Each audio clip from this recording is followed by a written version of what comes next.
All right, I'm going over the skills lesson plan for the cognitive process related to comprehension. What parts are in it?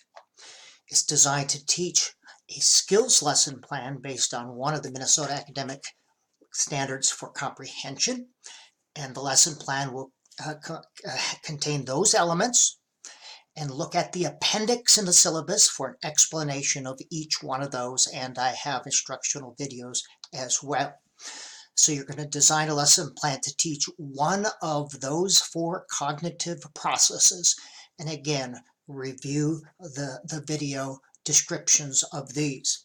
It's for students in 5th grade. We are assuming that they are struggling readers. So you're going to find reading material on D2L at reading levels 2 through 5, both expositive text and narrative text. Make sure if you're using one or more of these that you reference the lesson plan in the body of the lesson plan. It should be the complete lesson plan, meaning someone could pick it up and teach from it. You should be able to hand it to a colleague.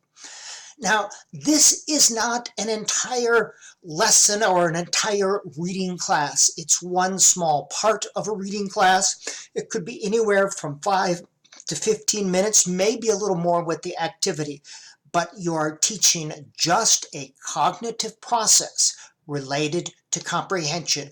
That's it. Teach one of the cognitive processes, nothing more, nothing less. That means you're going to identify the process, teach and model the steps. Boys and girls, here are the steps, and we should see that in your input someplace. At the end of, and you're going to use a graphic organizer for the input guided practice and independent practice. So you want students at the end of the lesson to be able to use the graphic organizer. And here are examples of 4 graphic organizers, and these are described in other places, but I'll show you exactly what they look like.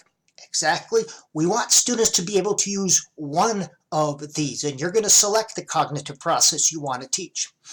So the purpose statement, what do you want students to know, learn how to do? One sentence, everything that follows should support. Students will be able to complete, insert name of graphic organizer there. Which one are you going to use? Know and understand. The ultimate purpose is to teach a cognitive process, but I found it's easier for students to think about this in terms of completing a graphic organizer. So students will be able to complete one of those graphic organizers. The input tells students exactly what they need to know. This is anywhere from 2 to 5 minutes. This is not a lot.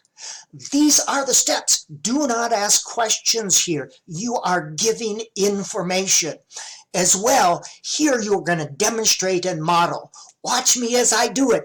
And you're going to have a graphic organizer here, and you're going to fill out the graphic organizer in front of students. You are demonstrating. Don't ask questions. Show.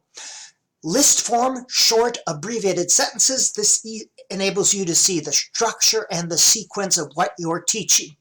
Oftentimes, teachers use a real-life example here to teach this process, meaning if they're using compare and contrast, they may compare and contrast 2 students or 2 things in their real life.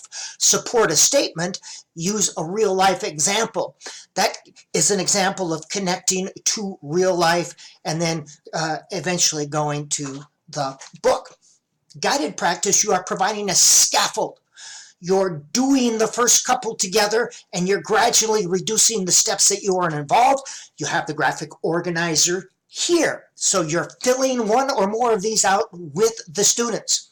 Now, you can teach students how to use this with maybe one story, several parts, or maybe you need to use 2 or 3 stories or a chapter or more chapters. You decide. Remember the goal at the end, your purpose. At the end, students should be able to complete a graphic organizer independently.